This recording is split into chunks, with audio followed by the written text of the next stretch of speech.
Mafanikio yaliyopatikana yanawezesha kukua kwa uchumi wa nchi yetu pamoja na kuboresha maisha ya wananchi. Ninaomba sasa nilitaarifu bunge lako tukufu na wananchi wote wanaosikiliza kupitia vyombo vya habari wote kwamba baadhi ya mafanikio makubwa yaliyopatikana katika uongozi wa awamu ya 6 ni haya yafuatayo. Moja, uzalishaji wa ajira.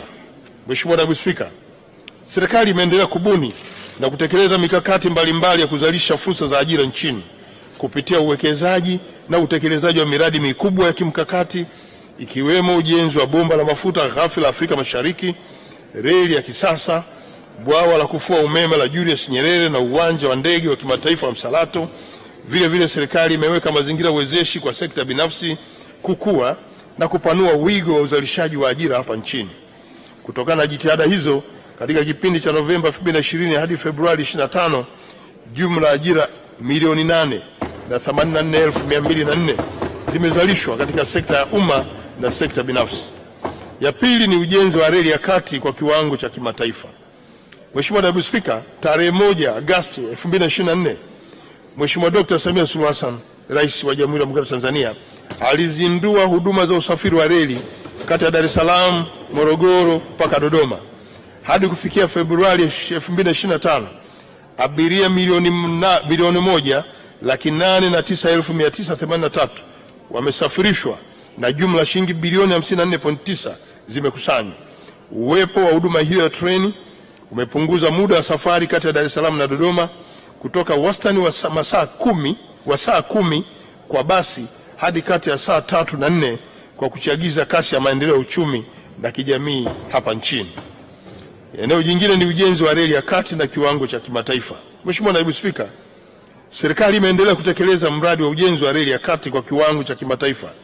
Hadi kufikia Februari mwaka huu 2025, ujenzi wa kipande cha kutoka Mwanza Isaka kilomita 341 umefikia asilimia 62.37. Makutopora Tabora kilomita 368 umefikia asilimia 14.35. Tabora mpaka Isaka kilomita 165 umefikia asilimia 6.33, na Tabora Kigoma kilomita 506 umefikia asilimia 7.34. Aidha, maandalizi ya kuanza ujenzi wa kipande cha Uvinza Malagarasi mpaka Msongati kilomita 282 yameanza, ambapo serikali ya Tanzania na Burundi zilisaini mkataba wa ujenzi wa kipande hicho siku ya tarehe 29 Januari mwaka huu 2025. Eneo jingine ni uimarishaji wa huduma za bandari ya Dar es Salaam. Mheshimiwa Naibu Spika, kwa kuzingatia ushindani wa kibiashara uliopo katika ukanda wa Bahari ya Hindi, nchi yetu imechukua hatua mahususi ili kunufaika na fursa ya kijiografia ambayo tunayo ya kuwa ni lango kuu la biashara kwa nchi jirani. Hatua hizo ni pamoja na uboreshaji wa bandari zetu zilizoko katika bandari kuu na uwekezaji wa sekta binafsi katika kutoa baadhi ya huduma bandarini. Idadi ya makasha yanayohudumiwa kwa sasa yameongezeka na kufikia 686,515 katika kipindi cha Julai 2024 hadi Februari 2025, ikilinganishwa na makasha 670,724 yaliyohudumiwa katika kipindi kama hicho wa mwaka uliopita. Ongezeko hilo linachangiwa na uwekezaji uliofanywa katika gati 0 mpaka 7, ambapo idadi ya makasha yaliyohudumiwa katika eneo hilo yaliongezeka kutoka 122,339 hadi 160,286 katika kipindi hicho. Aidha, muda wa meli za makasha kusubiri nangani umeondolewa kabisa. Hivi sasa meli hufunga na geti mara tu zinapowasili katika bandari ya Dar es Salaam. Hali hiyo imepunguza wastani wa muda wa meli zisizokuwa za makasha kusubiri nangani kutoka siku 46 za awali hadi siku 7. Mheshimiwa Naibu Spika, mafanikio mengine yaliyopatikana katika bandari ya Dar es Salaam ni pamoja na kupungua kwa idadi ya meli zinazosubiri nangani kutoka meli 30 hadi 3. Muda wa meli kuhudumiwa nao umepungua kutoka siku 4 hadi siku 3 kwa meli za makasha. Muda wa kuhudumia meli za mafuta umepungua nao kutoka siku 10 hadi siku 3. Kuimarika kwa utoaji wa huduma hizo kumepunguza tozo za meli hizo kusubiri nangani na hivyo kuchagiza kupunguza gharama za bidhaa kwa Watanzania. Mheshimiwa Naibu Spika, vile vile mapato ya Mamlaka ya Usimamizi wa Bandari kwa mwezi yameongezeka kutoka wastani wa shilingi bilioni 850 mwaka 2023/24 hadi kufikia wastani wa shilingi trilioni 1 mwaka 2024/25. Aidha, mapato yanayokusanywa kutokana na ushuru wa forodha nayo pia yameongezeka kutoka shilingi trilioni 9.35 mwaka 2023/24 hadi shilingi trilioni 9.86 kufikia Februari 2025. Mheshimiwa Naibu Spika, tunaimarisha shirika la ndege la Tanzania ATCL. Serikali imeendelea kuimarisha shirika la ndege Tanzania ili liweze kutoa huduma bora za usafiri wa anga kwa abiria na mizigo yake ndani na nje ya nchi. Serikali kufikia kipindi cha Novemba 2020 hadi Februari 2025 ilitumia trilioni 1.49 kununua ndege 7, ambapo ndege 6 ni za abiria na ndege 1 ni ya mizigo. Ununuzi wa ndege hizo umelifanya shirika kuwa la jumla na ndege 16 ambazo zimeimarisha na kuongeza safari za ndege za ndani na nje ya nchi. Hivi sasa shirika la ndege Tanzania limeongeza safari za ndege kwenda nje ya nchi, ambapo ndege zake zinasafiri kwenda Johannesburg, Afrika Kusini, Guangzhou nchini China, Mumbai, India, Lubumbashi, DRC, Lusaka na Ndola nchini Zambia, Harare nchini Zimbabwe, Dubai kwenye Falme za Kiarabu, Nairobi nchini Kenya, Entebbe nchini Uganda, Bujumbura nchini Burundi, Moroni, Komoro, na hivi karibuni itaanza safari za moja kwa moja kutoka Dar es Salaam hadi Kinshasa katika Jamhuri ya Kidemokrasia ya Kongo. Mheshimiwa Naibu Spika, ongezeko la ndege limechangia pia kuongezeka kwa idadi ya abiria wanaohudumiwa kutoka abiria 822,232 kwa mwaka 2021 hadi abiria milioni 3,818,567 Februari 2025. Mizigo kutoka tani 2,567 mwaka 2021 hadi tani 5,730.48 Februari 2025. Kadhalika, mapato yetu yameongezeka kutoka shilingi bilioni 254 mwaka 2021 hadi shilingi trilioni 1.5 Februari 2025 mwaka huu. Eneo la ujenzi wa madaraja makubwa. Mheshimiwa Naibu Spika, serikali imekamilisha ujenzi wa madaraja makubwa ya Tanzanite lililoko jijini Dar es Salaam lenye urefu wa kilomita 1.03, kule Wami mkoani Pwani lenye urefu wa mita 510. Aidha, inaendelea kutekeleza ujenzi wa daraja la Kigongo Busisi mkoani Mwanza lenye urefu wa kilomita 3.2 ambao umeshafikia 98%. Lengo la ujenzi wa madaraja hayo ni kurahisisha shughuli za kiuchumi na ufikiwaji wa huduma za kijamii kwa haraka kwa kupunguza foleni na muda wa usafiri wake. Mheshimiwa Naibu Spika, ujenzi wa ukarabati wa meli katika maziwa makuu. Utoaji wa huduma za usafiri katika maziwa makuu umeendelea kuimarishwa ili kuhakikisha kwamba wananchi wetu wanapiga hatua za kiuchumi. Kazi zinazotekelezwa ni pamoja na ujenzi wa meli ya MV Mwanza kwa gharama shilingi bilioni 109. Ujenzi wa meli hii umefikia 98% na itakapokamilika itakuwa na uwezo wa kubeba abiria 1,200 pamoja na tani 400 za mizigo, vile vile magari madogo 20 na malori 3. Mheshimiwa Naibu Spika, vile vile serikali inaendelea na ukarabati wa meli katika ziwa Tanganyika ambazo ni MT Sangara kwa gharama ya dola za Kimarekani milioni 3.60 ambao umefikia 98% vile vile. Mradi huo utakapokamilika utawezesha kubeba shehena ya mafuta kiasi cha lita 410,000 na MV Liemba kwa gharama ya dola za Marekani milioni 13.19 ambao umefikia 15%, na mradi huo utakapokamilika utawezesha kubeba abiria 600 na tani 200 za mizigo. Mheshimiwa Naibu Spika, ukamilishaji wa mradi wa kuzalisha umeme wa bwawa la Julius Nyerere wa megawati 2115. Serikali inaendelea kukamilisha ujenzi wa mradi wa uzalishaji umeme katika bwawa la Julius Nyerere kwa gharama ya shilingi trilioni 6.6. Ujenzi wa mradi huo wenye uwezo wa kuzalisha umeme wa megawati 2115 kwa siku umekamilika. Hadi Machi 2025, jumla megawati 2115 zimeunganishwa kwenye gridi ya taifa na hivyo kuongeza kiwango cha umeme katika gridi ya taifa kufikia megawati 4031.7, na kuanza kwa uzalishaji wa umeme katika mradi huo kumeongeza kiwango cha upatikanaji wa umeme na uhakika kuwa chachu ya kasi ya maendeleo ya nchi yetu. Mheshimiwa Naibu Spika, uunganishaji wa umeme vijijini. Katika kipindi cha Novemba 2020 hadi Februari 2025, serikali imeunganisha umeme katika vijiji 4071 kwa gharama shilingi bilioni 1,593 na hivyo kuwezesha vijiji vyote 12,318 vya Tanzania bara kuunganishwa na umeme. Hatua inayofuata sasa baada ya kukamilisha mradi wa kupeleka umeme katika vijiji vyote ni kupeleka umeme kwenye vitongoji, ambapo jumla vitongoji 33,657 kati ya 64,359 sawa na 52.3% vimeunganishwa na huduma ya umeme.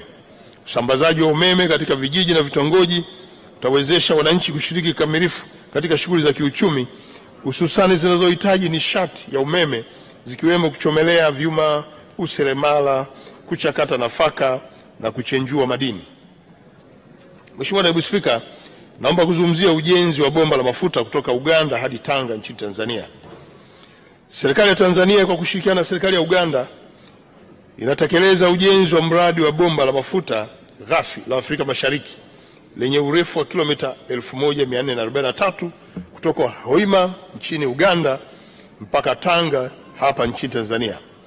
Utekelezaji wa mradi huo umefikia 55%, ambapo kilomita 1115 za bomba hilo zinapita hapa nchini. Serikali tayari imeshachangia mtaji wa dola za Marekani milioni 376 sawa na 15% ya hisa. Kupitia mradi huo jumla ajira 6610 za muda na ajira 114 za kudumu zimeshaanza kuzalishwa. Mheshimiwa Naibu Spika, naomba nieleze ujenzi wa shule za sayansi za wasichana katika mikoa 26 Tanzania bara. Kama ambavyo mnakumbuka, wakati anaingia madarakani Mheshimiwa Rais alieleza azima yake ya kumsaidia mwanamke. Katika kutekeleza azima hiyo, serikali ya awamu ya 6 imejenga shule za wasichana katika mikoa 26 zenye michepuo ya masomo ya sayansi. Hadi sasa ujenzi wa shule hizo umegharimu shilingi bilioni 121.55 za Tanzania na tayari wanafunzi 10,274 wameshadahiliwa na wanaendelea na masomo. Uwezeshaji wa wanafunzi wa vyuo vikuu na vyuo vya kati.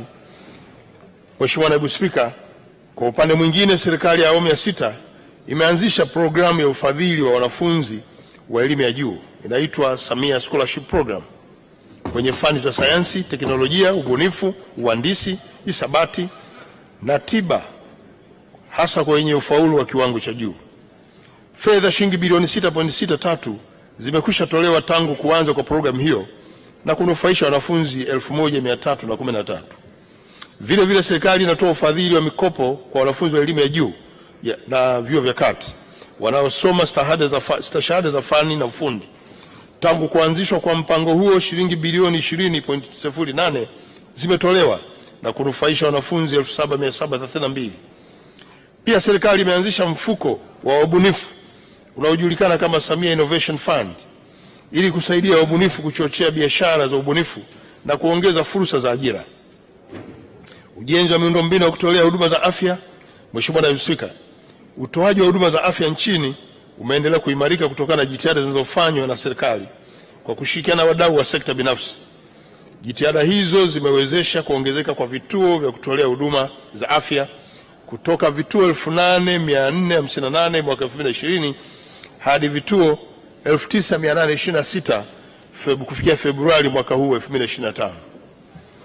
Mheshimiwa Naibu Spika, vile vile idadi ya hospitali zinazotoa huduma za magonjwa ya dharura zimeongezeka kutoka 7 mwaka 2020 hadi 116 mwaka 2025. Pia vituo vya kutolea huduma za afya vyenye majengo ya mama na mtoto vimeongezeka kutoka 6,081 mwaka 2020 hadi 7,397 Februari 2025. Kutokana na jitihada hizo, vifo vinavyotokana na uzazi vimepungua sana kutoka vifo 556 kwa kila vizazi hai 1,100,000 kwa mwaka 2020 hadi vizazi 104 kwa kila vizazi hai 100,000 kufikia Februari 2025. Na vifo vya watoto wenye umri chini ya miaka 5 navyo vimepungua sana kutoka vifo 67 kwa mwaka 2020 hadi vifo 43 kufikia Februari mwaka huu 2025. Mheshimiwa Naibu Spika, naomba kuzungumzia huduma za kibingwa na ubingwa bobezi wa hali ya upatikanaji wa dawa na vifaa tiba. Mheshimiwa Naibu Spika, huduma za kibingwa na ubingwa bobezi zimeendelea kuimarika. Hivi sasa huduma hizo zinapatikana katika hospitali ya rufaa za mikoa na zinatoa huduma 8 za kibingwa ambazo hapo awali zilikuwa zinapatikana katika ngazi ya kanda. Huduma hizo ni pamoja na afya ya uzazi na magonjwa ya wanawake, afya ya watoto, magonjwa ya ndani, upasuaji mifupa na ajali, huduma za dharura, huduma za mionzi, huduma za ganzi na huduma za dawa za usingizi. Mheshimiwa Naibu Spika, hali ya upatikanaji wa dawa, vifaa tiba na vitendanishi vya kisasa na bidhaa za afya imeimarika sana kutoka 47% ya mwaka 2020 hadi 89.3% kwa Februari 2025. Mafanikio hayo makubwa yameendelea kuwavutia wagonjwa kutoka nje ya nchi pia na kuimarisha tiba utalii, ambapo hadi Februari 2025 wagonjwa 7,843 kutoka nje ya nchi wametibiwa ikilinganishwa na wagonjwa 5,705 kwa mwaka 2020. Mheshimiwa Spika, naomba kueleza pia kwenye eneo la kuongezeka upatikanaji wa huduma ya maji mijini na vijijini. Hali ya upatikanaji wa maji imeendelea kuimarika kutokana na utekelezaji wa miradi ya ujenzi na uboreshaji wa miundombinu ya kutolea huduma za maji vijijini na mijini. Jumla ya miradi 1633 imekwisha tekelezwa. Kati ya hiyo miradi 1335 ni ya vijijini na miradi 298 ni ya mijini. Miradi hiyo imeongeza kiwango cha upatikanaji wa huduma za maji vijijini kutoka wastani wa 70.1 kwa mwaka 2020 hadi wastani wa 79.6 kwa mwaka 2025.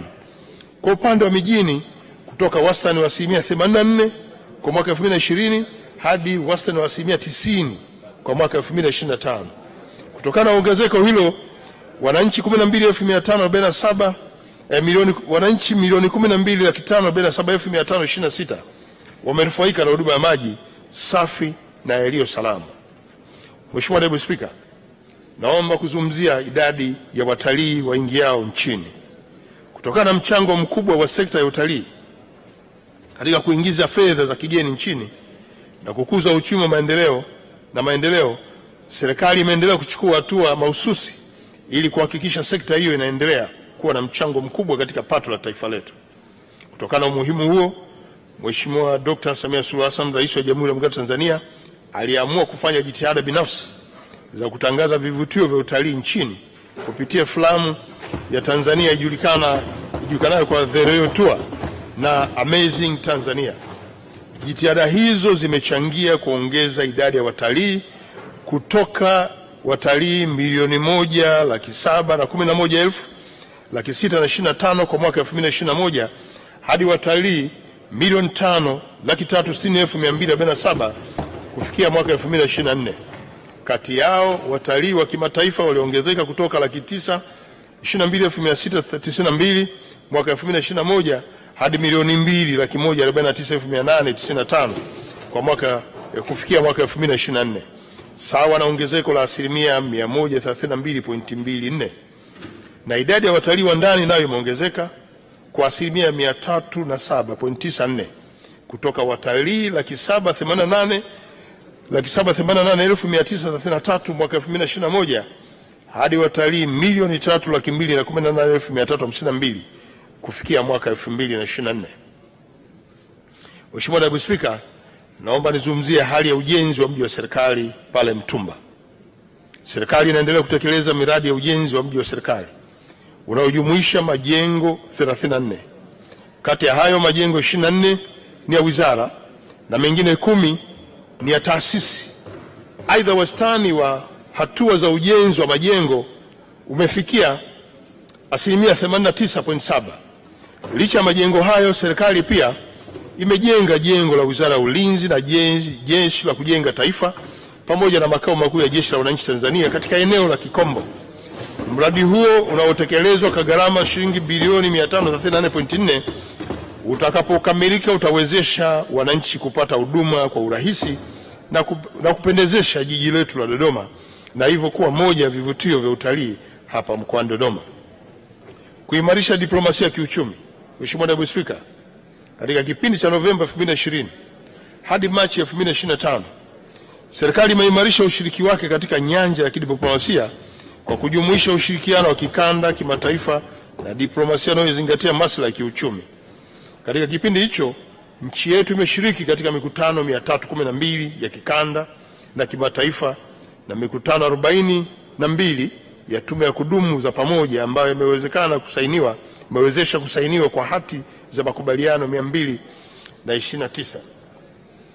Mheshimiwa Naibu Spika, kutokana na kuimarika kwa mahusiano wa kimataifa, mkutano wa 38 wakuu wa nchi na serikali na Umoja wa Afrika uliofanyika tarehe 15 Februari mwaka huu 2025 jijini Addis Ababa, Ethiopia, ulichagua Tanzania kuwa mjumbe wa kamati ya uongozi wa Umoja wa Afrika kwa mwaka 2025. Kuchaguliwa huko kwa Tanzania katika nafasi hiyo kutawezesha nchi kunufaika na nafasi za ajira zinazotolewa kwa kuzingatia uwiano wa wawakilishi katika nchi wanachama na kujenga mtangamano imara na wenye maslahi kwa pande zote. Mheshimiwa Naibu Spika, vile Agosti 2024 serikali iliratibu ushiriki wa Tanzania katika mkutano wa 44 wa kawaida wa wakuu wa nchi za serikali wa Jumuiya ya Maendeleo ya Kusini mwa Afrika uliofanyika Harare kule Zimbabwe. Katika mkutano huo, Rais wa Jamhuri ya Muungano wa Tanzania aliteuliwa kuwa mwenyekiti wa asasi ya SADC ya siasa, ulinzi na usalama kwa kipindi cha mwaka mmoja kuanzia Agosti 2024. Mheshimiwa Naibu Spika, mikutano ya ziara hizo pamoja na jitihada kubwa za diplomasia zinazofanywa na Mheshimiwa Dr. Samia Suluhu Hassan, rais wetu, zimeleta mafanikio makubwa kwa nchi yetu. Mafanikio hayo ni pamoja na upatikanaji wa fursa za masoko nje ya nchi, lakini pia wawekezaji kutoka nje wameendelea kupatikana. Misaada na mikopo yenye masharti nafuu nayo pia kutoka kwa washirika na maendeleo yameendelea kupatikana. Ongezeko la fursa za ajira na ufadhili wa masomo za nje ya nchi nayo pia imeendelea kupatikana.